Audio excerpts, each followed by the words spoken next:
بسم الله الرحمن الرحيم. الحمد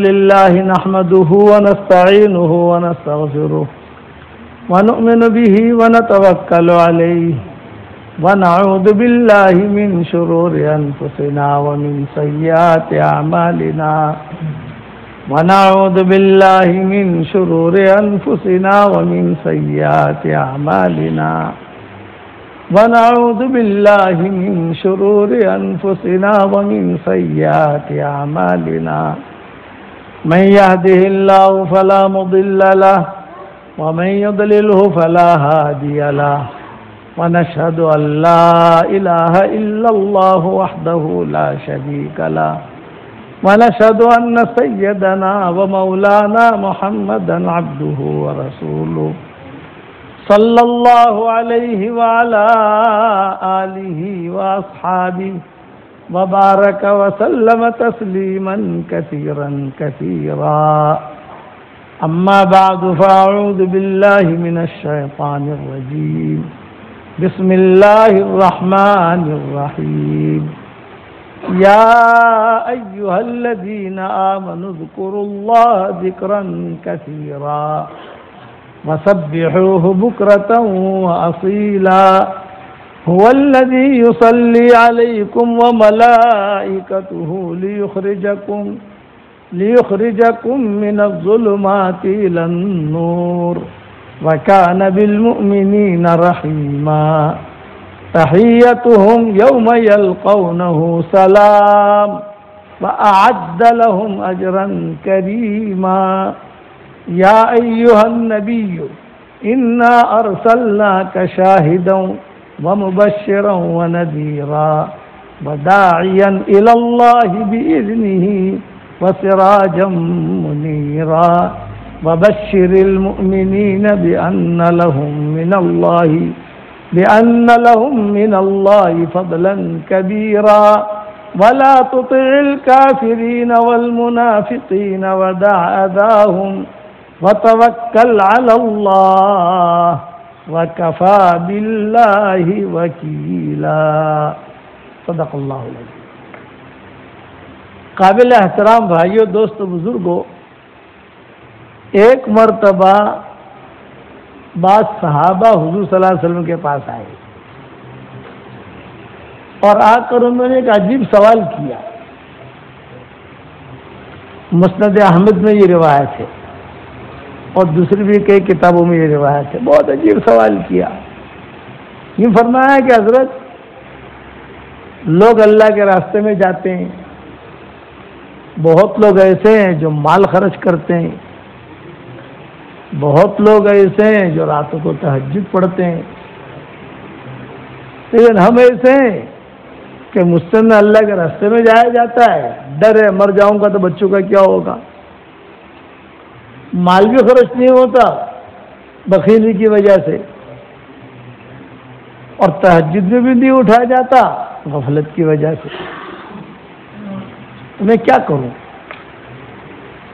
میں تو محروم ہو گیا، نہ مال خرچ کرتا ہوں، نہ جو ہے اللہ کے راستے میں نکلتا ہوں. اس زمانے میں غزوات ہوتے تھے، اور نہ جو ہے تہجد پہ پڑھی جاتی ہے. میرا تو کہیں کوئی مقام ہی نہیں اللہ کے یہاں. تو رسول اللہ صلی اللہ علیہ وسلم نے انہیں جواب دیا، اور وہ جواب یہ دیا کہ سبحان اللہ و بحمدہ بہت پڑھا کرو، یہ اس کا بدل ہو جائے گا. ساؤتھ افریقہ والوں کے لیے تو بہت میٹھی حدیث ہے. ساؤتھ افریقہ کے ہمارے بھائی ہیں، ان کے لیے تو بہت میٹھی حدیث ہے. ایک جواب تو یہ دیا آپ نے کہ سبحان اللہ و بحمدہ بہت پڑھا کرو، یہ اس کا بدل ہے. دوسرا جواب یہ دیا کہ اللہ کا ذکر بہت کیا کرو، درود شریف پڑھو، استغفار پڑھو، قرآن پڑھو، نماز پڑھو. یہ چیز ایک تو ایک سبحان اللہ بحمدہ بہت پڑھنے کو کہا، اور دوسرا آپ نے فرمایا کہ تم جو ہے یہ کیا کرو کہ اللہ کا ذکر بہت کیا کرو، آتے جاتے اٹھتے بیٹھتے اللہ کا نام زبان پر ہو. تو رسول اللہ صلی اللہ علیہ وسلم کے پاس کوئی آتا تھا تو حضور صلی اللہ علیہ وسلم اسے بہت پیار سے جواب دیتے تھے، دھکا نہیں دیتے تھے، بھاگ یہاں سے، یہ بہت مشغول ہوں، بھاگ یہاں۔ بہت پیار سے، بہت محبت سے، تو وہ صحابہ اسے بھی لیتے تھے، یہ تربیت تھی حضور صلی اللہ علیہ وسلم کی۔ یعنی اگر کوئی مانگتا بھی حضور سے اور حضور کے پاس نہ ہوتا تو دے ہی دیتے، بعض وقت ایسا ہوتا ہے کہ نہیں ہے، پھر بھی حضور صلی اللہ علیہ وسلم دینے دلانے کا انتظام کرتے۔ ایک مرتبہ ایک انصاری عورت تھی مدینہ منورہ میں، حدیث شریف میں آتا ہے، اس نے اپنے جوان بیٹے کو بھیجا حضور صلی اللہ علیہ وسلم کے پاس اور کہا کہ جاؤ حضور سے کہو کہ جو کرتا آپ نے پہنا ہے وہ دے دو ہمیں۔ اب وہ عورت بھی سیدھی، وہ لڑکا بھی سیدھا، وہ سیدھا آ گیا حضور صلی اللہ علیہ وسلم کے پاس۔ آپ کیوں آئے ہو؟ فرمایا کہ حضرت میری ماں نے بھیجا ہے اور یہ جو کرتا آپ نے پہنا ہے یہ مجھے دے دو، ماں منگوا رہی ہے۔ تو آپ نے جواب میں کہا بھئی میرے پاس ایک ہی کرتا ہے، دوسرا ہی نہیں، ہاں اگر دوسرا ہوتا چلو بدل کر یہ دے دیتا تمہیں، میرے پاس ایک ہی۔ وہ لڑکے نے جا کر جواب دیا، ماں وہ تو ایک ہی کرتا ہے ان کے پاس۔ ارے جا حضور کو کہو آپ کو تو کوئی ہدیہ دے دے گا، ہمیں کون دے گا ہدیہ، وہی دے دو۔ یہ حدیث میں قصے آتے ہیں، وہی دے دو۔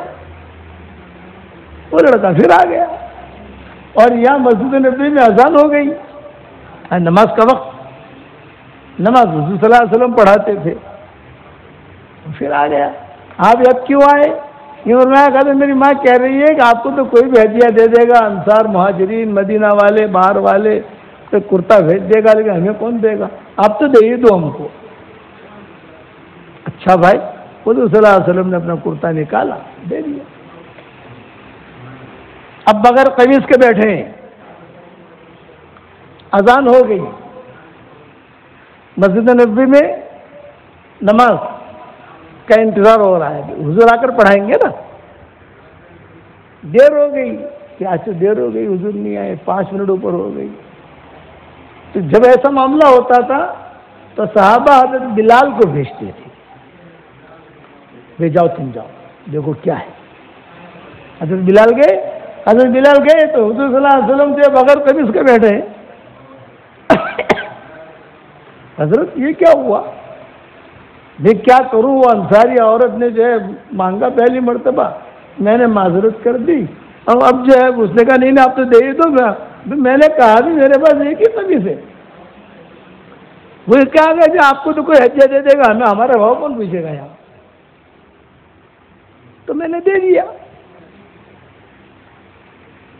اب حضرت بلال جو ہے انہیں تھوڑا سا یعنی برا بھی لگا کہ یہ کیا، یعنی نبی سے ایسی چیز مانگ نہ، جب ایک ہی وہ کہہ رہے ہیں کہ ایک ہی ہے۔ اب اتنے میں ابو بکر عمر بھی آ گئے، اب یہ 4 جمع ہو گئے، حضور صلی اللہ علیہ وسلم، حضرت ابو بکر، حضرت عمر، حضرت بلال۔ اب گھر میں ہی مشورہ ہو رہا ہے، بھائی کیا ہوا حضرت؟ بھائی یہ ہوا میرے ساتھ۔ تو حضرت عمر کو جوش آیا، وہ کون ہے انصاری عورت، مجھے ایڈریس دیجیے، مجھے میں اسے سمجھاؤں، اس طرح سے مانگا جاتا ہے۔ اب یہ باتیں ہو رہی ہیں اور پھر قرآن کی آیت نازل ہو گئی، لا تجعل يدك مغلولة إلى عنقك ولا تبسطها كل البسط فتقعد ملوما محسورا۔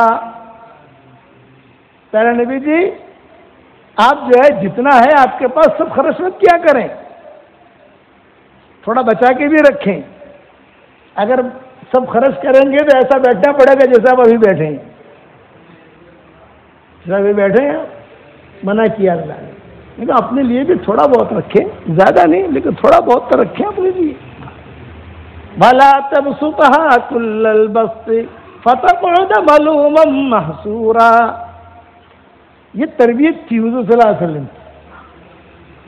چنانچہ روایتوں میں آتا ہے کہ صدیق اکبر رضی اللہ تعالیٰ عنہ کا انتقال کا وقت جب قریب آیا تو سب لوگ عیادت کے لیے آتے تھے۔ حضرت سلمان فارسی آئے، حضرت عبد الرحمن ابن عوف ہے. یہ دو نام تو مجھے پکے یاد ہیں 100%، اس لیے کہ میں بھی سبق ریکارڈ کرا کے آ رہا ہوں، اس لیے مجھے یاد ہے. 2 دن کے بعد یہ نام بھی میں بھول جاؤں گا، اور حدیث کا حوالہ بھی یاد ہے، اس لیے کبھی اثر کے بعد ہی ریکارڈ کرایا ہے.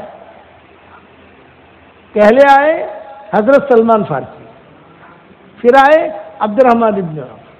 حضرت سلمان فارسی نے آ کر صدیق اکبر سے کہا کہ حضرت آپ کی طبیعت خراب ہے، آپ دنیا سے جا رہے ہیں، تو ہمیں کچھ وصیت کیجیے. تو صدیق اکبر نے کیا کہا؟ یہ کہا کہ سلمان تمہاری طرف مال پانی کی طرح آ رہا ہے، تمہاری طرف مال پانی کی طرح آ رہا ہے، اور فتنۃ السراء اشد من فتنۃ الضراء.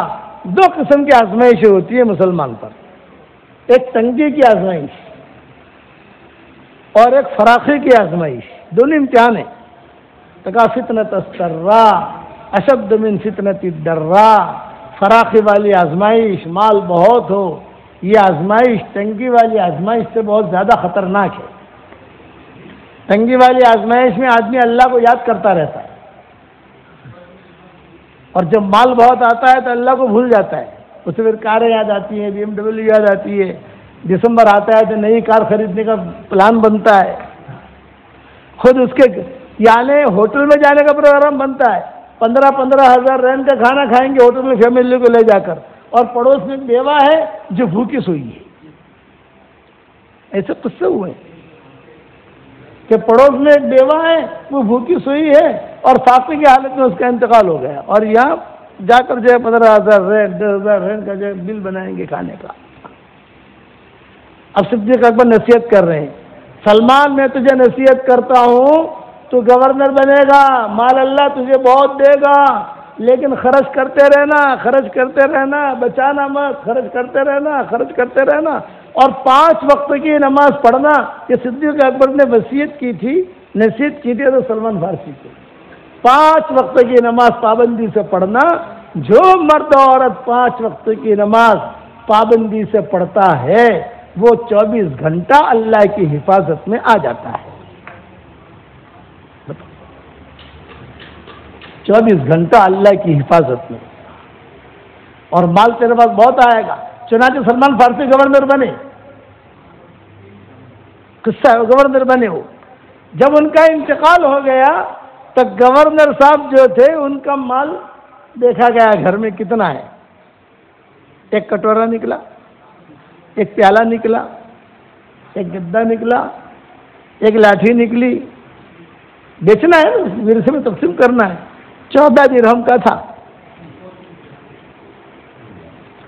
آج ہے ہمارے یہاں کوئی ایسا؟ 14 درہم. بعض علماء نے 14 درہم لکھا ہے، بعض علماء نے 14 دینار لکھا ہے. امام احمد نے روایت نقل کی ہے. ابھی حوالہ اس لیے دے رہا ہوں کہ ابھی سبق دے کر آئے ہوں تو یاد ہے. عشاء بعد کھانے کے بعد یہ حوالے بھی بھول جاؤں گا، فطری چیز ہے انسان کی. یہی معاملہ ہوا عبد الرحمن ابن عوف کا. وہ آئے، وہ مجھ کے نصیحت کرو، عبد الرحمن تیری طرف مال بہت آ رہا ہے، بہت آ رہا ہے، خرچ کرتے رہنا، خرچ کرتے رہنا. میں نے حضور صلی اللہ علیہ وسلم سے سنا ہے کہ زیادہ بوجھ لے کر قیامت کے میدان میں مت آنا، زیادہ بوجھ لے کر مت آنا. یعنی خرچ کرنے کی ترغیب دی، بھوکے رہنے کی ترغیب دی، زیادہ کھانے کی ترغیب نہیں ہے. آج کل کسی جگہ کھانا جاتے ہیں، آج ہی کھاؤ نے، آج ہی کھاؤ نے، بولا نا آ ڈیزرٹ چھے نے، آم چھے نے، آ مرگی چھے نے، آم چھے. میں کہتا ہوں زیادہ کھانے کے کوئی فضائل حدیثوں میں نہیں ہے. بھوکے رہنے کے فضائل ہے، روزہ رکھو، کم سے کم کھاؤ. کہ بھوکے رہنے کے فضائل بہت ملیں گے، روزے کے فضائل کتنے ہے کہ نہیں. لیکن ترغیب دی حضور نے کہ 5 روٹیاں کھاؤ گے تو بڑی جنت ملے گی، اور 6 کھاؤ گے تو اس سے بڑی جنت ملے گی. اور اگر مرغ، ہمارے ایک مصری آتا تھا نظام الدین میں، ایک مصری آتا تھا، ہر سال وہ چلہ لگانے کے لیے آتا تھا. ہاں تو وہ آوے، میں سمجھ گیا کہ اللہ خیر کرے، تیرا بھی، تیرے لیے بھی اللہ خیر کرے. اور کریم نعمت کا تھا، ہمارے یہاں ہوٹل ہے وہاں نظام الدین میں، کریم نعمت کا تھا، اللہ اس کے لیے بھی خیر کرے. وہ ایک ساتھ 15 روٹیاں کھاتا تھا. وہ آوے تو ہوٹل والے خوش ہو جائیں، ارے یار یہ ہمارے پاس چلہ لگانے آیا ہے. بولے حضرت آپ کے پاس چلہ لگائے گا، یہ جائے گا میوات بھیجے جہاں بھیجے، لیکن دھندا ہمارا اچھا ہوگا. ایک ساتھ مجھے شک ہوا، میں نے کہا یار لوگ باتیں کرتے ہیں کیا. میں نے کہا نہ یہ جو ہوٹل میں آئے تو آپ آ جاؤ ہوٹل میں، خالی گنو پورے یہاں. وہ وہاں سے فون کر کے بول رہے میں اتنے بجے روانگی ختم ہو جائے گی، اتنے بجے دعا ہو جائے گی، اتنے بجے کارگزاری ہو جائے گی، اتنے بجے عشاء ہوگی مرکز میں میں آؤں گا. تو وہ ہوٹل والا اس کے لیے ہوٹل کھلی رکھے. تو میں نے اس کو کہا زیادہ کھانے کے فضائل نہیں ہے، کھلانے کے فضائل ہے، اور اسی طریقے سے بھوکے رہنے کے فضائل ہے، خرچ کرنے کے فضائل ہے. حضور صلی اللہ علیہ وسلم نماز پڑھانے کے لیے کھڑے ہوئے، اقامت ہو گئی، پہلے اذان ہوئی، اقامت ہو گئی، اور پہنچ گئے کہاں؟ مصلی پر. اور اقامت ہونے کے بعد آپ کہتے تھے میں سبھی سیدھی کرو، استو استو استو سد الخلل. اتنے میں ایک دیہاتی تھا پیچھے کھڑا ہوا، وہ آگے بڑھ گیا. حضور استو استو کہہ رہے ہیں اور وہ آگے بڑھ گیا، اور آگے بڑھ کے کہا کہ حضرت آپ کے کان میں ایک بات کرنا چاہتا ہوں. ٹائم کون سا لیا اس نے؟ نماز کا. یعنی اب اللہ اکبر کہنا ہے، اور حضور کو کیا کہہ رہا ہے؟ ایک بات کرنی ہے حضرت آپ سے. آپ نے فرمایا اچھا کہو. چلو اقامت شروع ہو جائے گی، اس طرح بعد میں کہہ لوں گا، بتاؤ. اور وہ بھی حضور کے پیچھے سے قمیض کھینچ گئی، کھینچا ہی نہیں. ارے ماری بات سنبھلو لو بھائی، میری بات سنبھلو لو، پچھے نماز پڑھاؤ. آپ نے کہا اچھا بتاؤ کیا کہنا چاہتا؟ کہ کان میں کہنا چاہتا ہوں. اچھا بھائی کان میں کہ پیچھے ابوبکر کھڑے ہیں، عمر کھڑے ہیں، ابو ہریرہ کھڑے ہیں، بلال، سارا مجمع صف اول کا کھڑا ہے. کان میں کیا مانگو آپ سے؟ کان میں کہ میں کہا میں دیہات سے آیا ہوں، مجھے 2 اٹھنیوں کی ضرورت ہے، اور اس پر کھجوروں کی ضرورت ہے، اور اس پر مجھے جو کی ضرورت ہے، اور 2-3 غلاموں کی ضرورت ہے جو میرے یعنی کھیت میں کام کرے. آپ کہتے رہے ٹھیک ہے ٹھیک ہے ٹھیک ہے ٹھیک ہے. بلال کھڑے تھے، ان کا بلال یہاں.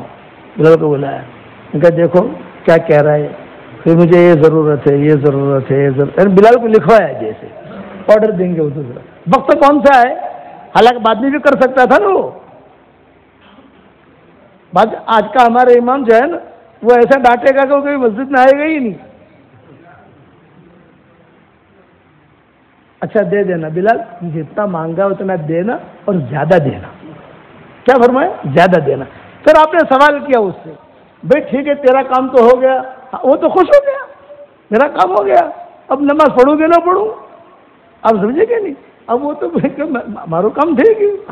چنانچہ آپ نے فرمایا بھی مجھے یہ بتا کہ تو نے یہ بات کرنے کے لیے یہ وقت کیوں چھانٹا؟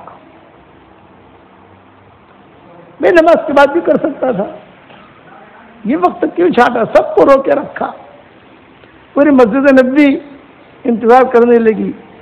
فرمایا حضرت جب بلال نے اقامت کہنی شروع کی نا، تب مجھے یہ یاد آیا، اور میں نے کہا اگر میں ابھی نہیں مانگوں گا تو بھول جاؤں گا.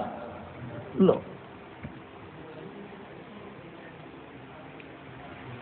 پاکیزہ معاشرہ اسے کہتے ہیں. کیا کہتے ہیں؟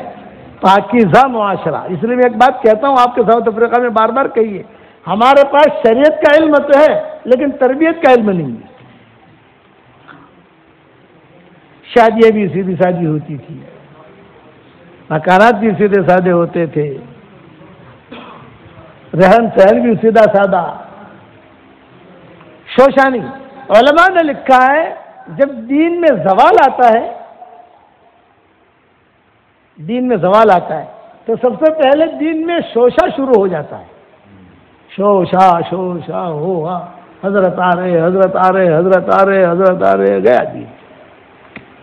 دین ہمارا بہت سادہ، سیدھی سادی شادیاں ہوتی تھی حضور صلی اللہ علیہ وسلم کے زمانے میں. انس بن مالک کہتے ہیں میری عمر 8 سال کی تھی اور میں مدینہ منورہ میں حضور صلی اللہ علیہ وسلم آئے تو میری ماں جو تھی یہ بھاگی بھاگی آئی حضور صلی اللہ علیہ وسلم کے پاس اور میرا ہاتھ پکڑا اور ہاتھ پکڑ کر حضور سے کہا کہ حضرت آپ مدینہ منورہ میں تشریف لائے ہیں اور جو ہے مدینہ منورہ والے تو آپ کو بہت ہدیہ دیں گے، انصار مہاجرین بڑے بڑے سیٹھیے ہیں، میں تو ایک بیوہ عورت ہوں، میرے پاس تو میرا شوہر نہیں ہے، یہی ایک بچہ ہے میرا، تو یہ میرا بچہ میں آپ کو ہدیہ دے دیتی ہوں۔ انس بن مالک کہتی یہ میرا بیٹا میں تمہیں جو ہے ہدیہ آپ کو ہدیہ دے دیتی ہوں، 8 سال کی عمر ہے، سمجھدار ہے، یہ آپ اس کی تربیت بھی کریں گے اور آپ جو ہے اس کی یعنی آپ کی خدمت کرے گا۔ انس بن مالک کہتے تھے کہ حضور صلی اللہ علیہ وسلم نے مجھے کبھی بھی ڈانٹا نہیں، کبھی بھی نہیں۔ ایک مرتبہ حضور صلی اللہ علیہ وسلم نے مجھے بلایا، انس ایک پرائیویٹ کام ہے، کرے گا؟ خادم تھے نا حضور کے، کرے گا؟ ہاں ہاں کروں گا۔ دیکھ اب حضور کہہ رہے ہیں اس کو، دیکھ یہ پرائیویٹ کام ہے، کسی ماں کو پتہ نہیں ہے، نہ ابو بکر کو پتا، نہ عمر کو پتا، کسی کو پتا نہیں ہے، میں جانوں تو جانے، تو جا اور جا کر یہ کام کر کے آ، بس کسی کو بولنا مت۔ یہ آپ نے فرمایا انس بن مالک سے۔ جو پرائیویٹ کام کیا تھا وہ لمبا قصہ ہے، ابھی تھوڑی دیر میں کیا سمجھاؤں آپ لوگوں کو، اس کے کہنے کی ضرورت بھی نہیں ہے، کتابوں میں دیکھ لینا آپ۔ اب وہ تو چلے گئے انس بن مالک، حضور یہاں بیٹھے ہیں لاٹھی لے کر، انتظار ہوتا ہے نا، آپ لوگ جب 1 کروڑ رین شفٹ کرتے ہو تو انتظار کہیں میسج آ گیا کہ نہیں، پہنچی گیا کہ نہیں، پیسہ پہنچی گیا کہ نہیں، پہنچی گیا کہ نہیں، آدمی ٹینشن میں رہتا ہے، بدامنی کا دور ہے، تو وہ قصہ بھی ایسا ہی تھا، اہم کام تھا، حضور بیٹھے ہوئے ہیں، اب آوے تب آوے، کوئی بھاگا بھاگا آوے نہیں ہوں تو سمجھے گا انس آیا، انس آیا، انس کا تو ٹھکانا ہی نہیں، انس خود کہتے تھے ٹھکانا ہی نہیں۔ حضور صلی اللہ علیہ وسلم خود نکلی اکیلے، آپ اکیلے نہیں جاتے تھے کسی جگہ، کسی نے کسی کو لے کے جاتے تھے اپنے ساتھ، ابو بکر کو لے لیا، عبداللہ بن مسعود کو لے لیا، بلال کو لے لیا، حضرت علی کو لے لیا، جاتے تھے کہ حضور صلی اللہ علیہ وسلم اکیلے نکلے، اکیلے نکلے تو بچے کھیل رہے تھے، انس بن مالک بھی کھیل رہے تھے، انس بن مالک کو پتہ ہی نہیں کہ حضور آ رہے ہیں، اب وہ کھیلتے کھیلتے حضور پر نظر پڑی، اور جب نظر پڑی تو خبر یاد آئی، ارے کام یاد آیا، ارے ارے ارے ارے، تو ظاہر بات ہے کہ آدمی کو ٹینشن ہوگا کہ اس انس بن مالک کہتے ہیں میں بہت گھبرایا، تو آپ نے آ کر میری گردن پر آہستہ سے پیار کیا، پیار، مارا نہیں ہوں، ہمارے یہاں تو بیچاری کی حالت خراب کر دے ہوئے، چھٹی کر دے ہوئے اس کی، پیار کیا، اور پیار کر کے حضور مسکرانے لگے، دیکھنے لگے، میں نے بھیجا تھا تجھے آج، حضرت معاف کرنا، میں جا رہا ہوں اور ابھی خبر کر رہا ہوں۔ انس بن مالک کہتے تھے کہ مجھے کبھی بھی ڈانٹا نہیں، سال بتاتے تھے، اتنے سال تک میں نے خدمت کی اور کبھی بھی ما زجرنی وما نہرنی وما طردنی۔ اب انس بن مالک کہتے ہیں کہ میں آیا، حضور صاحب لوگ کھڑے رہے، وہاں کھڑے رہے مطلب کیا؟ مطلب کہ جلدی وہ خبر آوے تو آدھا رستہ تو میں نے کاٹ لیا ہے، آدھا رستہ اس کا ہے، میں مطمئن ہو جاؤں، تو وہ کام اہم تھا۔ چنانچہ انس بن مالک دوڑا کہ آپ چلے جائیے، میں آ رہا ہوں، ارے تو کہ آ رہا ہوں پھر کہیں کھیل میں لگ جائے گا، تو یہ بھی تو ہے نا، بچہ تو بچہ ہوتا ہے۔ چنانچہ انس بن مالک آئے، حضور کو خبر دی، حضور صلی اللہ علیہ وسلم کو اطمینان ہوا، تو انس بن مالک کہتے تھے میں نے اتنے سال خدمت کی ہے، میں نے ان سے زیادہ ذی اخلاق کسی کو نہیں دیکھا۔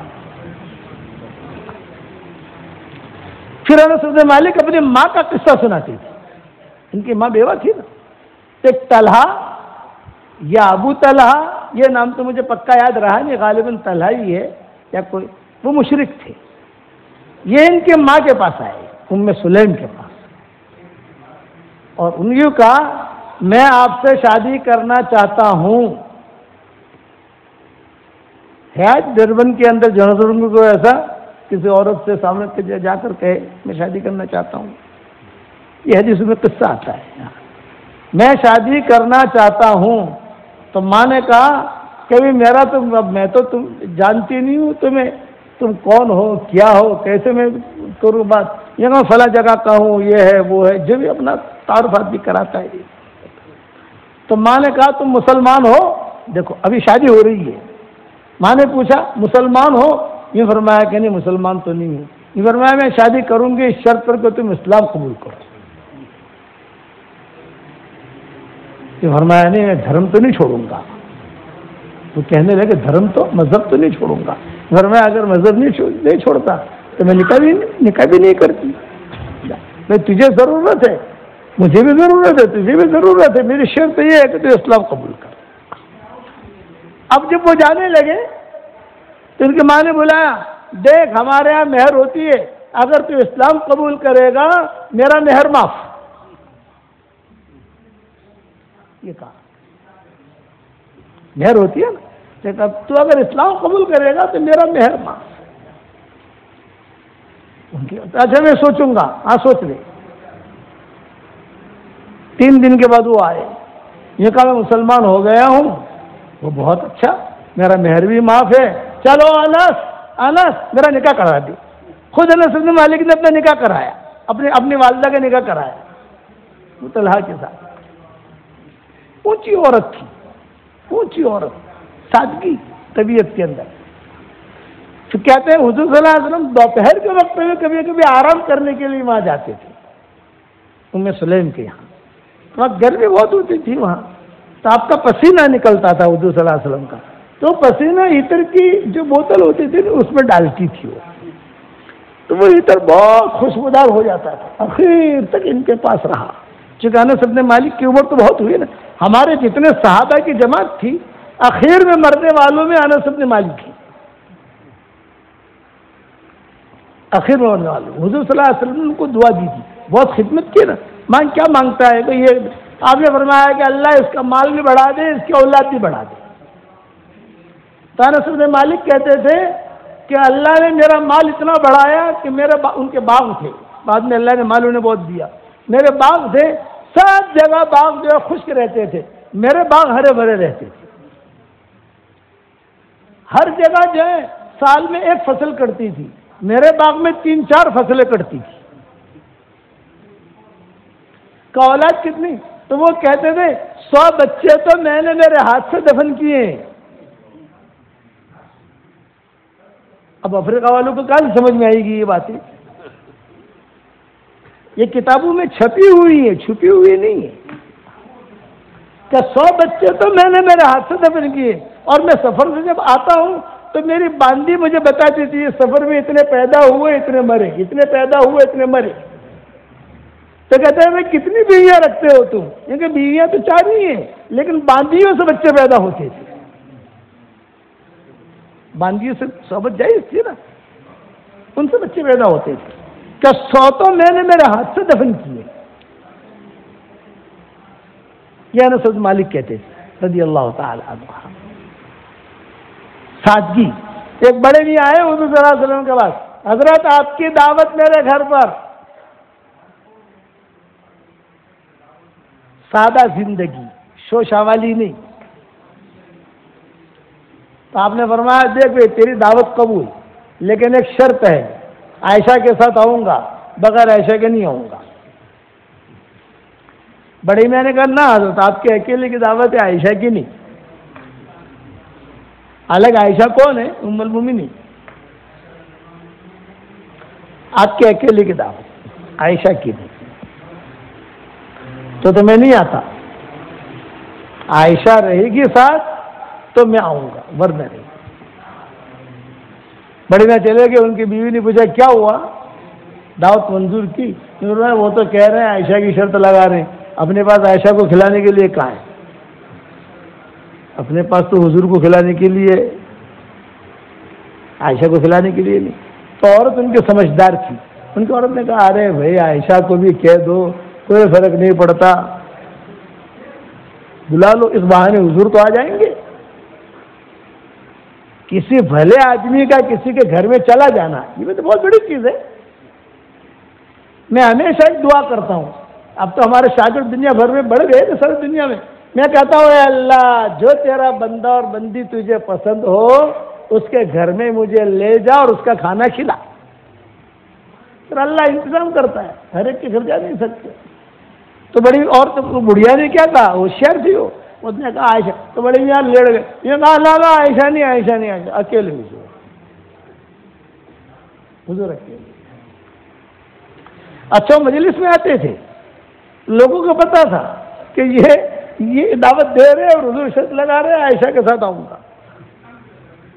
جب وہ گھر سے نکلنے لگے تو بیوی نے کہا بل دعوت دے دینا، کم سے کم حضور تمہارے گھر میں آ جائیں گے، بیٹھ تو جائیں گے، ان کی برکت تو ملے گی ہمیں. نہیں بغیر عائشہ کے آوے تو ٹھیک، ورنہ عائشہ کے ساتھ نہیں.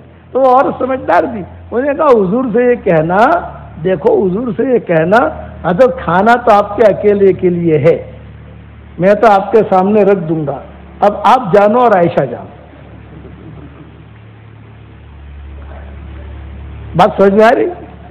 آپ جانو اور عائشہ جانے، یعنی آپ دونوں آپس میں سمجھ لینا. آئے تو حضور مسکراتے تھے، سیدھے سادے لوگ تھے، شوشہ نہیں تھی. آج ہم لوگوں کو خراب کیا ہے شوشہ نے، شوشہ.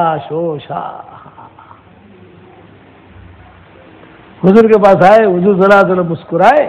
جب حضور صلی اللہ علیہ وسلم مسکرائے تو مسکرانے کے بعد ابھی کیا ہوا، حضرت آپ کی دعوت، آپ چاہے عائشہ کو لاؤ، کسی کو بھی لاؤ، میمونہ کو لاؤ، ام سلمہ کو لاؤ، جس کو لانا ہے لاؤ، لیکن یہ کہ کھانا تو ایک آدمی کا ہے، آپ جانو اور آپ کی بیگم جانے.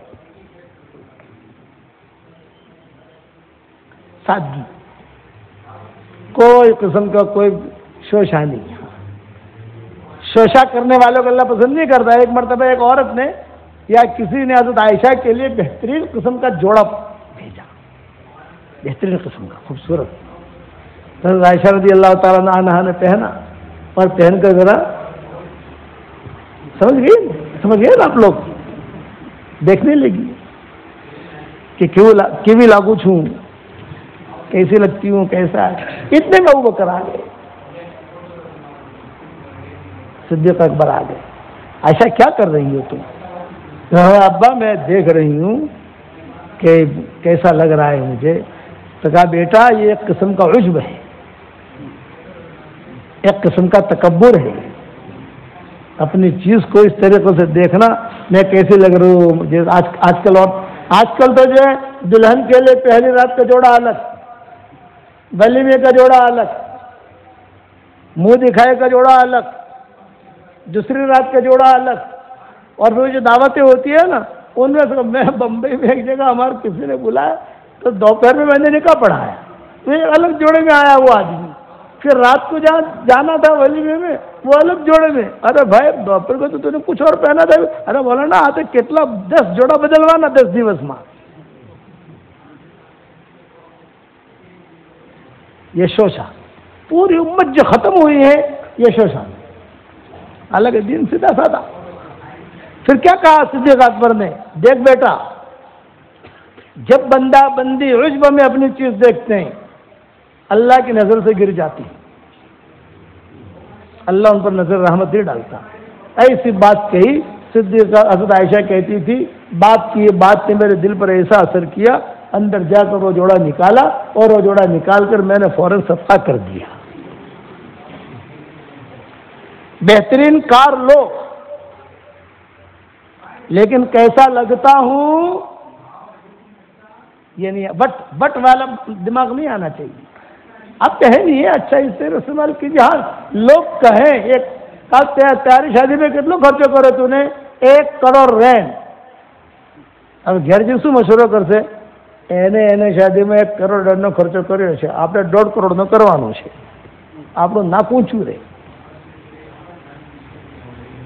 بیوی کو خوش کرنے کے لیے شوہر کو خوش کرنے کے لیے چاہے لون لینا پڑے، سود لینا پڑے. مالدار آج کل آدمی مالدار بننے کے لیے قرضدار بنتا ہے، مالدار بننے کے لیے قرضدار بنتا ہے. اس لیے کہتے ہیں کہ بادشاہ کا باز اڑ گیا. مثال ہے آج ہمارا دین کا معاملہ ختم ہو گیا. ہم ہیں مسلمان لیکن برا مت ماننا، ہم جو دیندار نہیں ہیں۔ مسلمان ہونا اور ہے، دیندار ہونا اور۔ آپ کے خاندان میں اگر کوئی پریشان حال ہے اور آپ کے آنکھوں سے آنسو نہیں نکلتا، آپ کے پاس مال بھرا ہوا ہے، پھر بھی آپ اس کو نہیں دیتے ہو، آپ دیندار نہیں ہیں۔ اور قرآن میں صاف ہے، وَمَن لَّمْ يَحْكُم بِمَا أَنزَلَ اللَّهُ فَأُولَٰئِكَ هُمُ الْكَافِرُونَ وَمَن لَّمْ يَحْكُم بِمَا أَنزَلَ اللَّهُ فَأُولَٰئِكَ هُمُ الْفَاسِقُونَ وَمَن لَّمْ يَحْكُم بِمَا أَنزَلَ اللَّهُ فَأُولَٰئِكَ هُمُ الظَّالِمُونَ۔ ایک ہی رکوع میں اللہ نے 3 ایٹم پڑھے ہیں۔ اللہ کے حکم کے مطابق اگر کوئی فیصلہ نہیں کرتا وہ کافر ہے، وہ ظالم ہے، وہ فاسق ہے۔ اب اس میں کیا تعویل کرو گے آپ؟ کوئی مولوی صاحب کیا تعویل کریں گے اس میں؟ بے حدیث میں تو یہ کہو گے ضعیف ہے، موضوع، یہ کہو گے نا۔ قرآن کو کیا کہا ضعیف؟ سیدھے سیدھے آتے ہیں۔ شریعت بتائی، حضور اکرم صلی اللہ علیہ وسلم سادہ انتقال کا وقت قریب آیا صدیق اکبر کا، حضرت عائشہ بیٹھی، ابا آپ دنیا سے جا رہے ہیں؟ ہاں بیٹا میں جا رہا ہوں دنیا سے۔ ابا میں نے آپ کے لیے وہ کفن کا کپڑا لے کر آئی کہ میں نے آپ کے لیے بہت اچھے کفن کا کپڑا تیار کیا ہے، یمنی کپڑا ہے بہت اچھا۔ صدیق اکبر نے دیکھا، یہ کہا بیٹا یہ صدقہ کر دینا، یہ اچھا کپڑا تو زندے کے لیے اچھا ہے، مرحوم کے لیے کیا اچھا ہے، مجھے تو سیدھے سادے کپڑوں میں کفن دے دینا۔ یہ صدیق اکبر نے وصیت کی تھی اپنے انتقال پر حضرت عائشہ رضی اللہ تعالیٰ۔ حضرت عائشہ اشعار بہت پڑھتی تھی، بعض لوگوں کو اشعار پڑھنے کا شوق ہوتا ہے، ان میں تو عائشہ بھی تھی، تو ان کے انتقال پر وہ اشعار پڑھ رہی تھی۔ تو صدیق اکبر نے کہا کیا پڑھ رہے ہو تم؟ یہ کہا اشعار۔ ارے کلمہ پڑھ، باپ کی جدائی پر کلمہ پڑھ، میری روح اس حال میں نکلے کہ میں مومن بن کر دنیا سے جاؤں، تمہارا آخری وقت ہے۔ پھر حضرت عائشہ نے پوچھا آپ دنیا سے جا رہے ہو تو آپ کے ورثے کا کیا کروں؟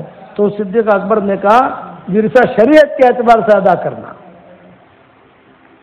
اور میری بیوی حمل سے ہے، صدیق اکبر کی بیوی حمل سے تھی اس وقت، میری بیوی حمل سے ہے، اس کا بھی حصہ لگانا۔ انتقال پر کہا حضرت عائشہ سے۔ حضرت عائشہ نے پوچھا لڑکے کے اعتبار سے حصہ لگاؤں یا لڑکی کے اعتبار سے؟ فرمایا تمہیں پیسوں کی ضرورت ہو آن اکاؤنٹ لے لینا، جب بچہ پیدا ہو جائے، لڑکا ہو تو لڑکے کے اعتبار سے، لڑکی ہو تو لڑکے کے اعتبار سے، میری بیوی کے پیٹ میں جو بچہ ہے اس کا بھی حق میراث میں ہے، یہ صدیق اکبر نے کہا۔ آج کل میراث کو تو کوئی سمجھتا ہی نہیں ہے، میراث کے مسائل جو ہیں لوگوں کو پتہ ہی نہیں ہے۔ لڑکیوں کو جو ہے کچھ پیسہ دے دیں گے تاری میراث سے کہ باپ زندہ اور میراث ہوگی۔ میں مہندی والی مسجد میں بیٹھا ہوا، یہ ہمارے داماد کو پتہ ہے، مہندی والی مسجد میں مغرب سے لے کر عشاء تک بیٹھتا ہوں، ایک لڑکی آئی ہماری برادری کی، گول برقعے کے ساتھ، مولانا سے بات کرنی ہے، مولانا سے بات کرنی ہے۔ ارے میں عورتوں سے بات نہیں کرتا، کیا نہیں مولانا سے بات کرنی ہے، مولانا سے بات کرنی ہے۔ اچھا بھائی میں چلا گیا بھائی کیا کہنا ہے بیٹا؟ یوں کہ آپ سے اکیلے میں بات کرنی ہے۔ ارے بیٹا جو کہنا ہو کہہ دو، سارے مجمع دیکھ رہا ہے آپ کو، جو آپ لوگوں نے اوپڑ یعنی دوسرے لوگ نہ سنیں، آپ اکیلے سنو۔ میں نے کہا ٹھیک ہے بھائی ہٹو جاؤ، کیا کہتی ہے؟ یہ کہا مولانا مجھے آپ پہچانتے ہو، میں فلاں خاندان کی ہوں، یہ ہے وہ ہے، میں اس خاندان کو جانتا ہوں، وہ لوگ ہم سے محبت بھی کرتے ہیں، بڑا خاندان ہے، رئیس خاندان ہے۔ تو مولانا میرے پاس آئے اور ایک پوٹلی لے کر آئے، یہ کہا بھائی آ لے لو تمہاری ورثہ تھی جو مول صاحب ورثہ بقائے۔ میں نے کہا بیٹا تو جا، تیرا کام اللہ کر دے گا تجھے، میں فون کروں گا تجھے۔ چنانچہ میں نے ان کو فون کیا بڑوں کو، میں نے کہا آپ کے گھر میں کبھی نہیں آؤں گا، آپ سے میرا کوئی جوڑ نہیں، میرا فون نمبر نکال لینا۔ کوئی مول صاحب شو سی کیا ہوا؟ میں نے کہا تو اپنے بہنوں کے ساتھ ایسا کرتے ہو معاملہ، تمہارے باپ دادا جو اوپر مشرک تھے وہی شرک والی چیز اسلام میں چلا رہے ہو، ورثہ دو۔ اس میں ہم نے عربوں کو دیکھا، بکری میں کھڑے کھڑے میراث کرتے ہیں وہ لوگ، بقی میں کھڑے کھڑے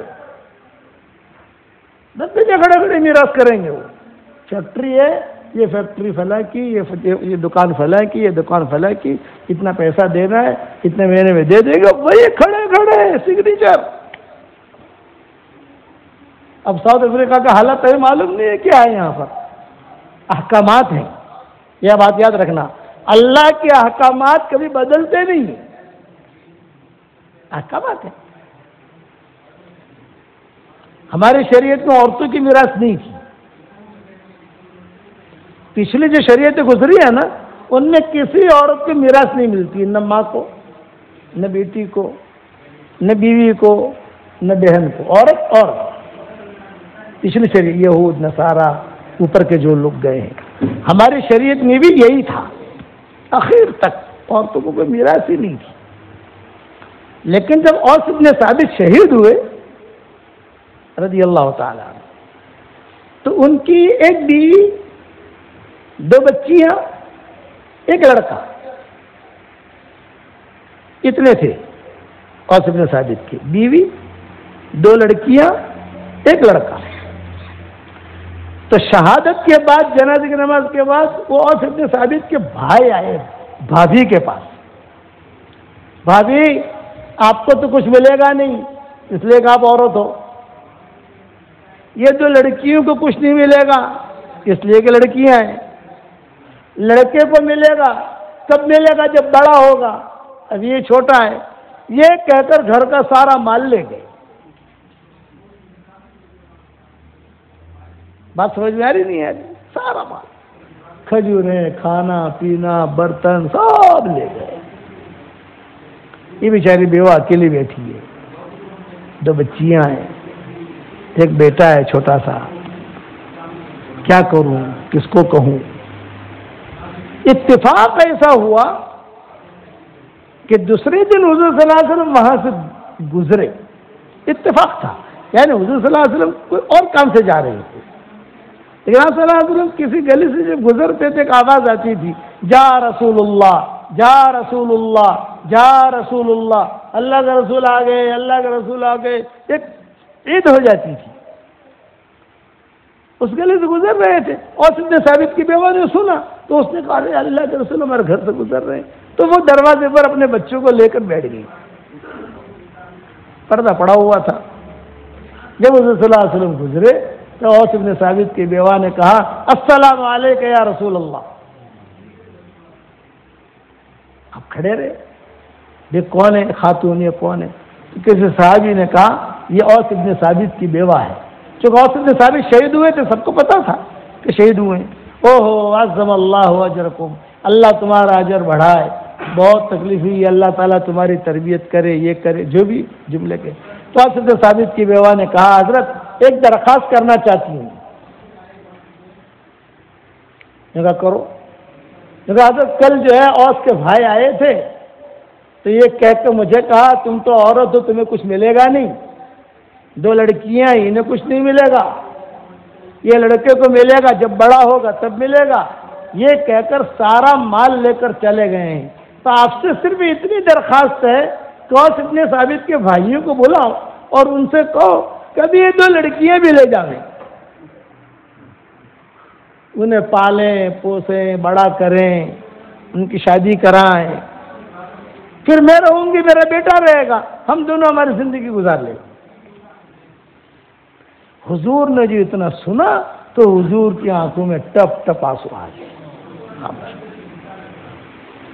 کھڑے کھڑے رونے لگے، صحابہ بھی رونے لگے.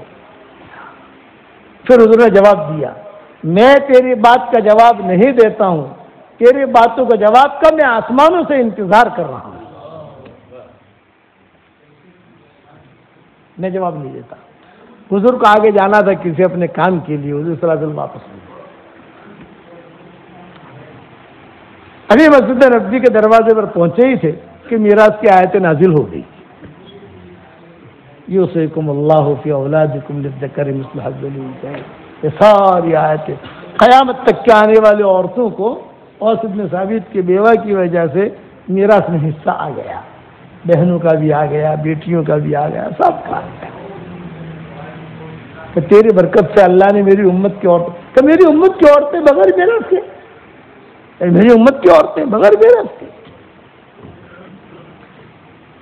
اس پر صدیق اکبر نے اپنے حضرت عائشہ سے کہا میری بیوی کے پیٹ میں جو بچہ ہے اس کا بھی میراث میں حق ہے۔ اچھا، میراث میں اور نماز میں فرق ہے۔ نماز کے بارے میں تو اللہ نے کیا کہا؟ بے نماز پڑھو، ظہر اثر مغرب، ظہر کے 4 پڑھو اللہ نہیں کہے گا، حضور کہیں گے۔ فجر کے 2 پڑھو اللہ نہیں کہے گا، حضور کہیں گے۔ بے اللہ تو کہے گا نماز پڑھو، کیسی پڑھو، کیا کرو، ساری ترتیب حضور صلی اللہ علیہ وسلم سمجھائیں گے ہم کو۔ میراث کے بارے میں ایسا نہیں، میراث کے بارے میں تو اللہ نے پورا کمپیوٹر سے حساب کر کے بھیج دیا تاکہ کوئی ہیرا پھیری نہ کرے۔ لیکن اللہ کو معلوم ہے کہ اس میں ہیرا پھیری بہت ہوگی، اس میں ہیرا پھیری بہت ہوگی، تو صاف صاف حساب کر کے آسمانوں سے آ گیا کھٹا کھٹ کر، اس کو اتنا، اس کو اتنا، اس کو اتنا، اس کو اتنا، کوئی ہیرا پھیری نہیں کر سکتا۔ احکامات ہیں۔ اس لیے میری بات یاد رکھنا کہ ہمارے پاس شریعت کا علم تو ہے، تربیت کا علم نہیں ہے۔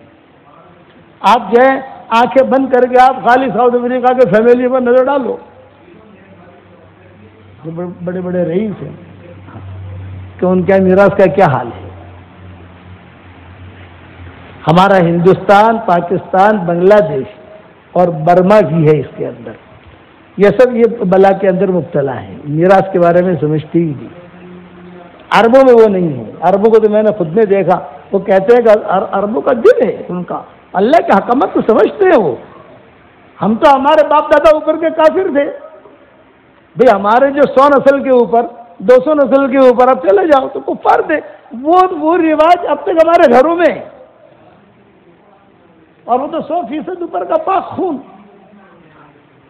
آ کر کہتے ہیں کہ حضرت میں نے یہ کیا، برابر کیا کہ نہیں کیا ہے بتا دیجیے آپ۔ میں نے کہا برابر کیا، قرآن کی آیت کے مطابق کیا تم نے۔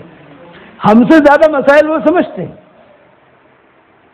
ہم سے زیادہ مسائل، حالانکہ ہم پڑھے لکھے لوگ، ہم پڑھتے ہیں، ہماری کتابیں وہ پڑھتے ہیں، ہمارے بیانات وہ سنتے ہیں۔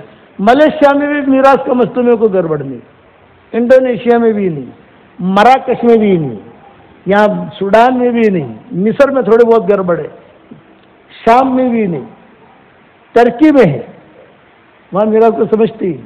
ہمارے سامنے دنیا تو ایسی ہے نا،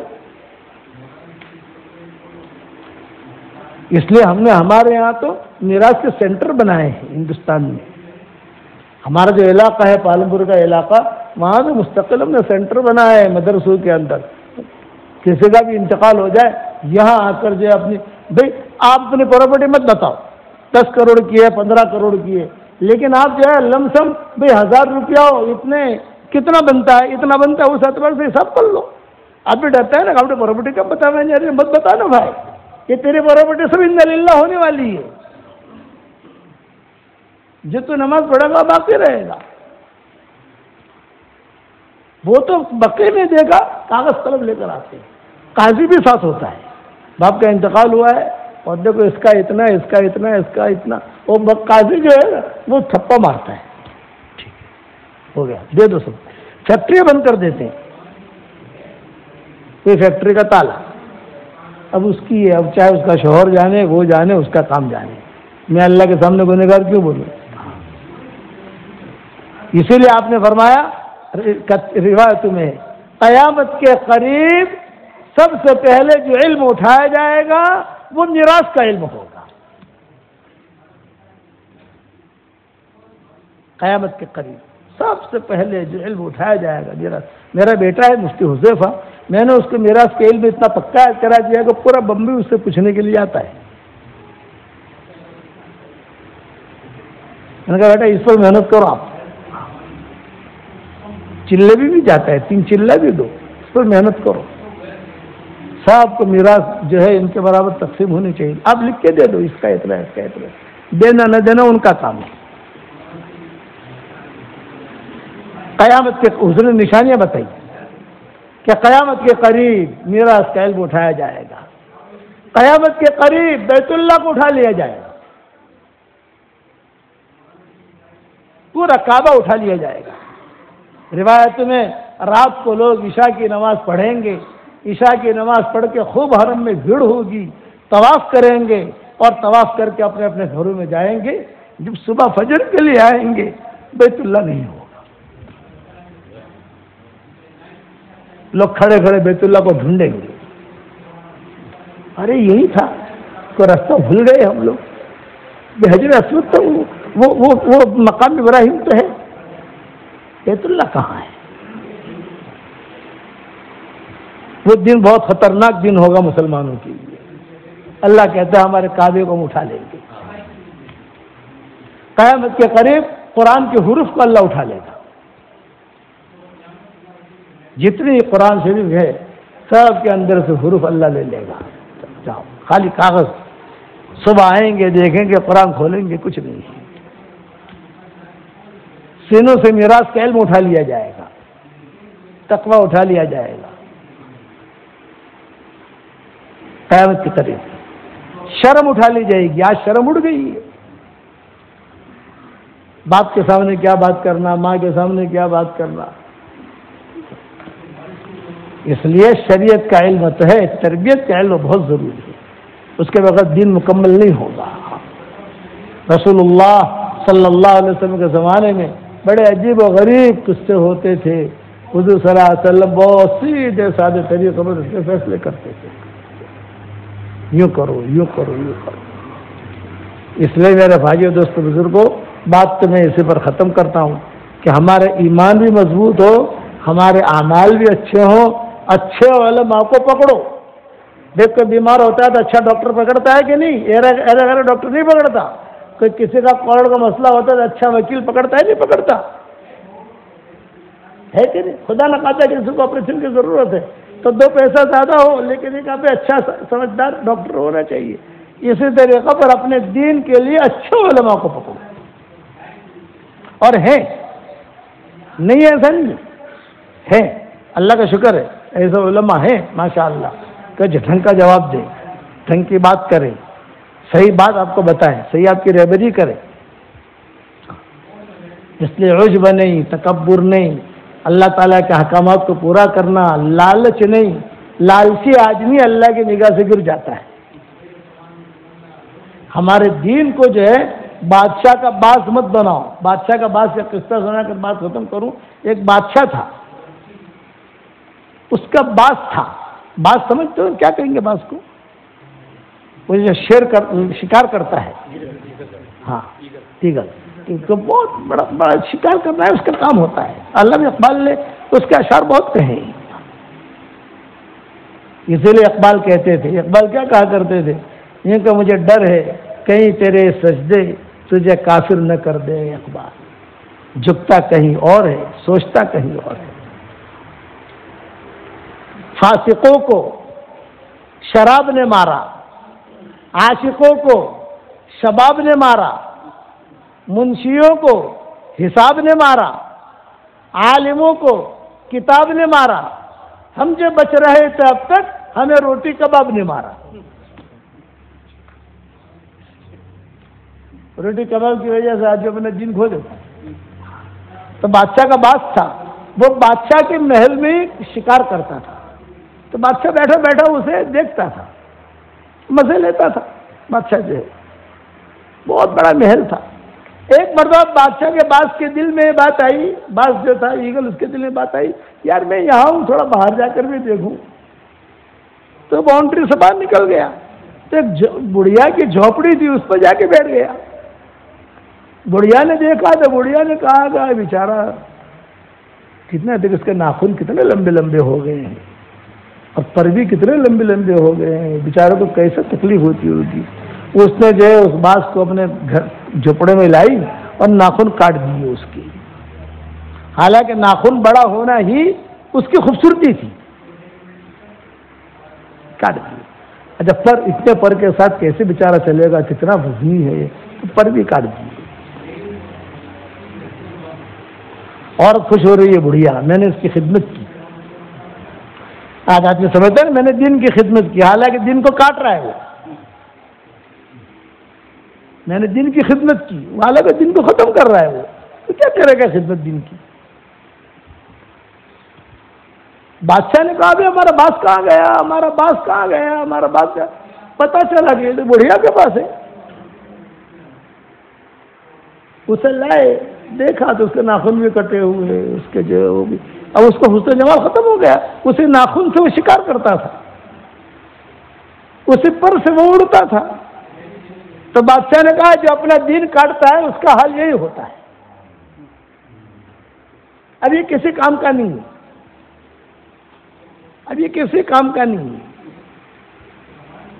بادشاہ نے کہا مار دو اس کو، تو وزیروں نے کہا خود مر جائے گا، خود مر گیا۔ اس لیے اپنے دین کے ساتھ کھیلو مت، احکامات ہیں اللہ کے، اس کی قیمت ہے۔ میرے والد صاحب رحمۃ اللہ علیہ جملہ کہتے تھے، ایک اللہ کا حکم کا پورا کر دینا، ساتوں آسمان اور زمین اور اس کے اندر کے خزانے اس کے ہاتھ میں آ جائے، اس سے زیادہ قیمتی ہے۔ اور ایک اللہ کا حکم کو توڑ دینا، ساتوں آسمان اور زمین کے ٹوٹ جانے سے زیادہ خطرناک ہے۔ ایمان، بار بار اللہ کو بولو، بار بار اللہ کو سنو، بار بار اللہ کے مذاکرے کرو گے انشاءاللہ۔ اور وہی میری بات، بھائی سورہ اخلاص بہت پڑھو، 313 مرتبہ سورہ اخلاص پڑھنے کی عادت ڈالو انشاءاللہ۔ 31 بنگلے جنت میں تیار ہوں گے انشاءاللہ، اور 104 قرآن پڑھنے کے برابر ثواب ملے گا۔ 104 مرتبہ تم قرآن پڑھو اتنا ثواب ملے گا۔ حدیث شریف میں آتا ہے 3 مرتبہ کوئی سورہ اخلاص پڑھے 1 قرآن پڑھنے کے برابر ثواب، 10 مرتبہ پڑھے 1 بنگلہ تیار۔ جب 10 مرتبہ آپ سورہ اخلاص پڑھو گے تو 3 قرآن پڑھنے کے بعد الگ سے نہیں پڑھنا آپ کو، وہ اس میں انکلوڈ ہے کہ 3 قرآن پڑھنے کے برابر بھی ثواب مل گیا اور محل بھی تیار ہو گیا۔ 313 مرتبہ پڑھو گے تو 31 بنگلے بھی جنت میں تیار ہو گئے، اور 104 مرتبہ قرآن پڑھنے کے برابر ثواب بھی مل گیا۔ بتاؤ اتنا سستا سودا ہے تمہارے ساؤتھ افریقہ میں؟ اور یہ یقینی ہے، صحیح صحیح روایتیں ہیں، یعنی صحیح صحیح روایت۔ آج بھی یہ حساب لگائے نا، ہم اپنے دھندے کا حساب لگاتے نہیں لگاتے؟ 500 رن کا بھی فرق آئے گا تو ارے 500 رن کیا گیا، 500 رن کیا گیا، 500 رن کیا گیا، حساب لگائے گا تو بھول گیا ہے کیا ہوا کیا۔ اور اللہ کتنا دیتا ہے، بہت دیتا ہے۔ اللہ کہتا ہے میں بہت دیتا ہوں لیکن کوئی لینے والا نہیں۔ ہر فرض نماز کے بعد آیت الکرسی پڑھ لیا کرو، 24 گھنٹہ اللہ کی حفاظت میں رہو گے۔ اور جنت میں محل بنانے کے حضور نے نسخے بہت بتائے۔ فجر کی 2 رکعت سنت مؤکدہ پڑھ لو، ظہر سے پہلے 4 رکعت سنت مؤکدہ پڑھ لو، ظہر کے بعد 2 رکعت سنت مؤکدہ پڑھ لو، مغرب کی نماز کے بعد 2 رکعت سنت مؤکدہ پڑھ لو، عشاء کی نماز کے بعد 2 رکعت سنت مؤکدہ پڑھ لو، 12 ہو گئی ہے۔ حضور صلی اللہ علیہ وسلم فرماتے ہیں جو یہ 12 رکعتیں پڑھے گا اسی دن اللہ اس کو جنت میں محل بنا کے دے دے گا۔ ترمذی کی حدیث ہے، ابن ماجہ کی حدیث ہے۔ یہ دو حوالے تو مجھے یاد ہے، وہ بھی اس لیے یاد ہے کہ ہماری باقی رہنے والی نیکیاں جو کل آئی گی نا اس میں میں نے سیٹ کیا ہے، اس لیے یاد ہے مجھے یہ حوالہ، ورنہ مجھے ہر بات کا حوالہ پوچھے کو یاد نہیں رہے گا۔ کتنا آسان ہے، تو جنت میں محل بناؤ گے انشاءاللہ۔ اچھا 104 مرتبہ قرآن پڑھنے کا ثواب ملے گا، پکی بات ہے، لیکن اس کا مطلب یہ نہیں کہ خالی سورہ اخلاص سے پڑھتے رہو، الف لام میم سے لے کر آخر تک قرآن پڑھو، اس کی فضیلت اس کی نوعیت الگ ہے۔ لیکن یہ بھی ہے کرو گے بھائی، پھر ہمارا دعوت کا کام سدا بہار ہے، دعوت کے کام میں لوگوں جتنا ہو سکے، میں یہ نہیں کہتا کل 3 لے کے لیے نکل جاؤ، لیکن ہماری مسجد جماعت ماشاءاللہ ہر جگہ بیٹھتی ہے، یہاں بھی بیٹھتی ہوگی، جہاں ہمارے ساتھی ہیں ہر جگہ ماشاءاللہ، میں بورسوانا جا کر کل آیا، ہر جگہ ہماری مسجد جماعت ہے ماشاءاللہ، ساتھی بیٹھتے ہیں، مشورے کرتے ہیں، جماعتیں نکالتے ہیں، مستورات کی جماعتیں نکالتے ہیں۔ اپنے کو داخل کرو اپنے، اس لیے کہ اس وقت میں ہمارے دین کی حفاظت کے لیے دعوت اور تبلیغ کے کام سے زیادہ آسان کوئی کام نہیں ہے۔ اپنے دین بچانا ہے نا، ماحول بناؤ گے انشاءاللہ بھائی۔ کون نکلے گا اللہ کے راستے میں؟ ہاتھ اوپر کرو، سب سے پہلے میں نکلوں گا انشاءاللہ۔ واہ واہ، اللہ تعالیٰ قبول فرمائے۔ اللہم لک الحمد کلہ ولک المن کلہ لک الشکر کلہ ولک الملک کلہ لک الخلق کلہ ولک الفضل کلہ وإلیک یرجع الامر کلہ اللہم صل علی سیدنا محمد بن عبد اللہ القائم بحق اللہ ما باق امر الا فرجہ اللہ۔ اے اللہ ہمارے گناہوں کو معاف فرما، اے اللہ ہماری خطاؤں سے درگزر فرما، ہمارے اس مسجد عائشہ کے لوگوں کو قبول فرما، ان کے جڑنے کو قبول فرما، جو کام کرنے سے آپ خوش ہوتے ہو وہ کام کرنے کی توفیق عطا فرما، جو کام کرنے سے آپ ناراض ہوتے ہو بچنے کی توفیق عطا فرما۔ اے اللہ ہمارے افریقہ کے سفر کو بے انتہا قبول فرما، جب تک یہاں قیام میں خیر ہو ہمیں یہاں قیام کروا، اور جب یہاں سے جانے میں خیر ہو عافیت کے ساتھ تو ہمیں منزل مقصود تک پہنچا۔ اے اللہ جس نے مجھے دعاؤں کے لیے کہا ہو، دعاؤں کے لیے خطوط میں لکھا ہو، جن کا ہم پر کسی قسم کا حق اور احسان ہو، یا جو مجھے اپنے دعاؤں میں یاد کرتے رہتے ہوں، اے اللہ یا مائیں بہنیں مجھے اپنے دعاؤں میں یاد کرتی رہتی ہوں، ہماری ساری دعاؤں میں ان کا پورا پورا حصہ نصیب فرما۔ اور اے اللہ میری تشکیل پر جو روزانہ 313 مرتبہ سورہ اخلاص پڑھنے کی عادت ڈالے، اے اللہ اس کی ساری دعاؤں کو قبول فرما، اس کی پریشانیوں کو دور فرما، اور اپنے فضل و کرم سے ہماری دعاؤں کو قبول فرما۔ سبحان ربک رب العزت عما یصفون، سلام علی المرسلین والحمد للہ رب العالمین۔